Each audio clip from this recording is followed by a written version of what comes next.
Delivery of book and newspaper act किस वर्ष पास किया गया था? तो delivery of book and newspaper act जो है वो 1954 में पास किया गया था। जब ये बना था डिलीवरी ऑफ बुक एक्ट, तब उस समय इसका नाम था 1954 में जब ये एक्ट बना था तो उस समय नाम था डिलीवरी एंड बुक एक्ट। ठीक है। फिर इस डिलीवरी ऑफ बुक एक्ट 1954 में जब पास किया गया था, फिर इसमें संशोधन किया गया था 1956 में इसमें संशोधन करके डिलीवरी ऑफ बुक एक्ट का नाम चेंज करके delivery of book and newspaper act 1954 कर दिया गया है। लेकिन 1956 में संशोधन किया गया था और नाम में न्यूज़पेपर इसमें जोड़ा गया था 1956 में। ये है क्या? भारत में जितने भी पुस्तकें प्रकाशित होती हैं, डिलीवरी ऑफ बुक एक्ट क्या है? भारत में जितनी भी पुस्तकें प्रकाशित होती हैं उन सभी की 4 प्रतियाँ, सभी बुकों को 4 प्रतियाँ delivery of book and newspaper act के तहत 4 ठो डिपॉजिटरी लाइब्रेरी है, उसमें आपको भेजना पड़ता है। ठीक है। अब 4 ठो डिपॉजिटरी लाइब्रेरी भारत की 4 दिशा में व्यवस्था किया गया है, उत्तर, दक्षिण, पूरब, पश्चिम। ठीक है। पूरब में आपका है नेशनल लाइब्रेरी, उसमें भेजना है।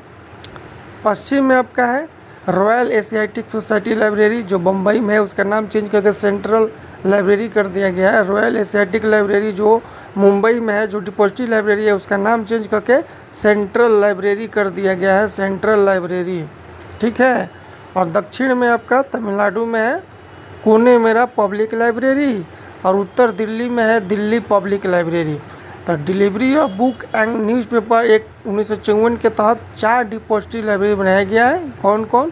पुणे मेरा पब्लिक लाइब्रेरी जो तमिलनाडु चेन्नई में है दक्षिण में। पूरब में है भारत की नेशनल लाइब्रेरी है, ठीक है, आपको पता ही है। और पश्चिम में जो है सेंट्रल लाइब्रेरी है। सेंट्रल लाइब्रेरी का पूरा नाम रॉयल एशियाटिक सोसाइटी लाइब्रेरी है जो मुंबई में है। ठीक है। और उत्तर दिल्ली में है दिल्ली पब्लिक लाइब्रेरी। यही 4 डिपॉजिटरी लाइब्रेरी है। ठीक है। इसी में आपको बुक प्रकाशन होने से पहले 30 दिन के अंदर, ये याद रखिए बात, 30 दिन के अंदर 4 प्रतियाँ बुक प्रकाशित के पहले, ठीक है, प्रकाशक को डिलीवरी ऑफ बुक एक्ट के तहत उसमें भेजना होता है। अगर आप नहीं भेजें तो आपको 50 रुपया जुर्माना लगेगा। डिलीवरी ऑफ बुक एक्ट के तहत आपको 50 रुपया जुर्माना देना पड़ेगा। तो ये बात को आपको ध्यान रखना होगा। डिलीवरी एंड बुक एक्ट कब पास किया गया था? यह अधिनियम कब लागू हुआ था?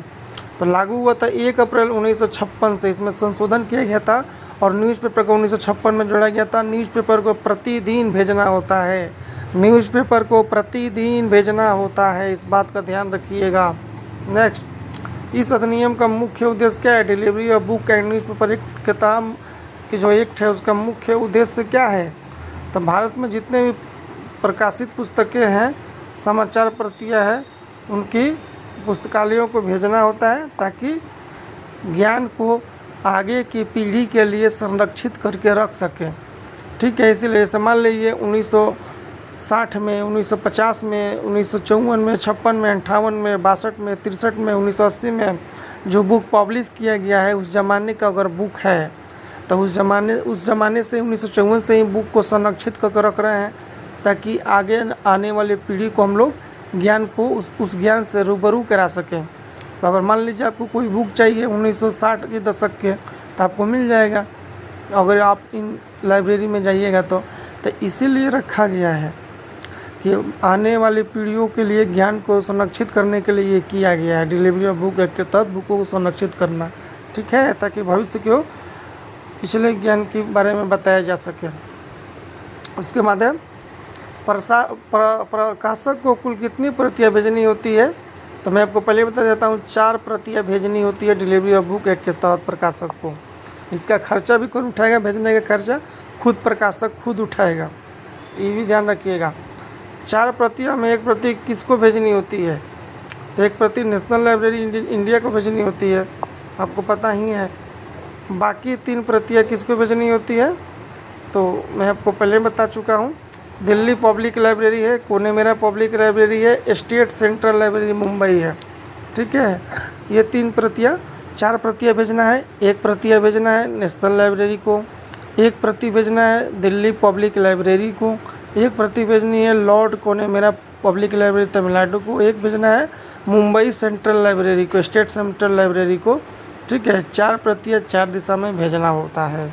तो इस बात को आप ध्यान रखिएगा बहुत ही गौर से। ये सभी प्रीवियस ईयर एग्जाम के आए हुए क्वेश्चन है मौलाना मजलक के 30 दिन के अंदर जमा नहीं करेगा तो क्या होगा? अगर डिलीवरी ऑफ बुक एक्ट के तहत प्रकाशक को 30 दिन के अंदर 4 प्रतियाँ अपने जमा करना होगा इन चारों लाइब्रेरी में। अगर जमा नहीं करेगा तो मैं आपको पहले बता देता हूँ जुर्माना लगेगा। कितना जुर्माना लगेगा? 50 रुपये जुर्माना लगता है। ये बहुत पुराना एक्ट है, 50 रुपये आपको जुर्माना भरना पड़ेगा। सब एग्जाम में आ चुका है। कितना रुपये जुर्माना लगेगा?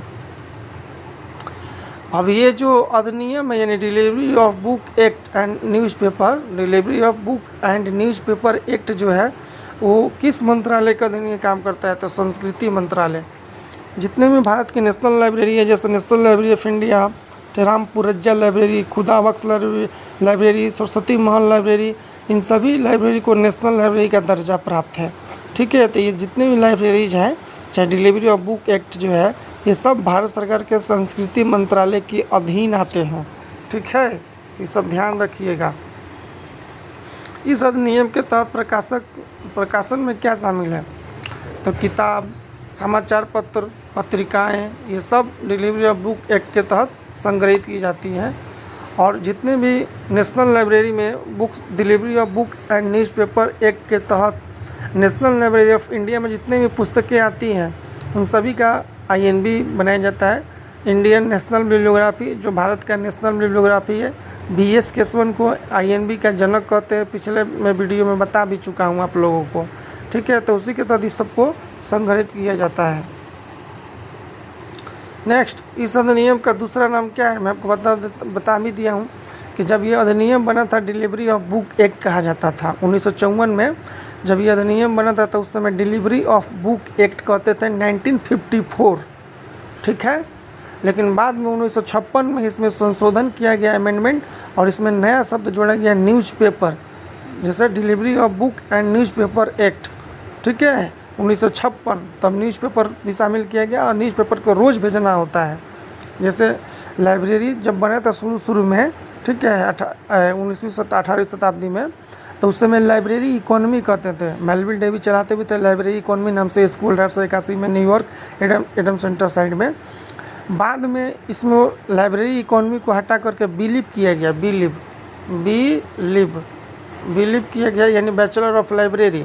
फिर 1964 में 1964 में अमेरिका का पिट्सबर्ग यूनिवर्सिटी जो है, पिट्सबर्ग यूनिवर्सिटी, उसने इसमें नाम में संशोधन किया गया और बिलीव का नाम चेंज करके BLIS कर दिया गया। इंफॉर्मेशन साइंस शब्द इसमें पिट्सबर्ग यूनिवर्सिटी जोड़ दिया। इंफॉर्मेशन साइंस शब्द जो है वो इसने ये जोड़ दिया, तब इसका नाम हो गया bachelor of library and information science. ठीक है, तो ये सब चीज़ों को आपको ध्यान देना होगा। तो नाम इसको ये delivery of book and newspaper act 1956 किया गया था। ठीक है, तो ये सब याद रखें। डिलीवरी ऑफ बुक एक्ट 1954 में पास हुआ था, तब नाम था डिलीवरी ऑफ बुक एक्ट। इसमें संशोधन किया गया 1956 में, लागू भी हुआ था 1956 में ही। डिलीवरी ऑफ बुक एक्ट 1956 में ही लागू हुआ, तब इसमें न्यूज़पेपर शब्द जोड़ दिया गया था। इसके तहत 4 डिपोजिटरी लाइब्रेरी की स्थापना किया गया है। लॉर्ड कोनेमेरा पब्लिक लाइब्रेरी जो तमिलनाडु में है, दिल्ली पब्लिक लाइब्रेरी जो दिल्ली में है, स्टेट सेंट्रल लाइब्रेरी जो मुंबई में है, ठीक है, नेशनल लाइब्रेरी जो पूरब में है, कोलकाता में है। तो ये 4 डिपोजिटरी लाइब्रेरी है। इसमें 4 प्रतियाँ आपको भेजनी होगी। ठीक है, न्यूज़पेपर को रोज़ भेजना होगा। कितने दिन के अंदर? 30 दिनों के अंदर। अगर नहीं भेजिएगा तो आपको 50 रुपया जुर्माना देना होगा। ये सब न्यूज़पेपर को रोज़ भेजना है। ठीक है, तो ये सब लोग भी नोट्स परचेज नहीं किया है वो ये 42 नोट्स को परचेज करके ग्रुप में जुड़ी है। इसी नोट्स गाइड से पिछला साल 80% तक लोग नंबर लाया हुआ है। और जो लोग लाइब्रेरी साइंस को पढ़ा रहे हैं उसी से आप लोग नोट्स परचेज कीजिए, क्योंकि हर एक साल इसमें फ्रॉडगिरी होता है। 100 रुपया, 50 रुपया, 150 रुपया, 200 रुपया में, 250 रुपया में जो भी लोग नोट्स बेच रहे हैं उनको कोई मतलब नहीं है पढ़ाने लिखाने का, उनको सिर्फ और सिर्फ पैसा से आपका मतलब है। और आप लोग भी बच्चे स्टूडेंट लोग ध्यान दीजिए, जो लोग भी लाइब्रेरी साइंस को पढ़ा रहे हैं उसी से नोट्स परचेज कीजिए, क्योंकि हर एक साल इसमें बहुत लड़कों के साथ फ्रॉड होता है, वो कुछ भी धरा के चला जाएगा, एग्ज़ाम के दिन फंस जाइएगा बुरी तरीक़ा से। तो जो लोग लाइब्रेरी साइंस को पढ़ा रहे हैं उसी से नोट्स परचेज कीजिए। अगर आपको क्लास अच्छा लगा हो तो आप ये जो स्कैनर है इस पर 10, 20, 30, 40, 50, 100 जितना डोनेट करना चाहें आप डोनेट कर सकते हैं खुशी खुशी। ये कोई फोर्स नहीं है, डोनेट करना चाहें आप डोनेट कर सकते हैं। अगर आप मौलाना मजरूल हक यूनिवर्सिटी से BLIS यानी बैचलर ऑफ लाइब्रेरी साइंस या DOL diploma of oriental librarianship का कोर्स कर रहे हैं तो उसके लिए ये गाइड और नोट्स जरूर लें। लाइब्रेरी साइंस नोट्स, इस नोट्स में ऑब्जेक्टिव और सब्जेक्टिव यानी क्वेश्चन आंसर दोनों है। इसी नोट्स को मौलाना मजरूल हक यूनिवर्सिटी के BLIS और DOL कोर्स के एग्जाम के लिए भी बनाया गया है और इसी नोट्स में से जितना भी प्रीवियस ईयर एग्जाम हुआ है सब उसी एग्जाम का इसी नोट्स में से आया हुआ है। साथ ही साथ अगर आपको BLIS या DOL कोर्स का बना बनाया असाइनमेंट लेना हो, बना बनाया प्रोजेक्ट लेना हो, प्रीवियस ईयर पेपर का क्वेश्चन बैंक लेना हो, BLIS या DOL कोर्स का घर बैठे लेना हो तो आप इस नंबर 7079297574 पे कॉल करके लें।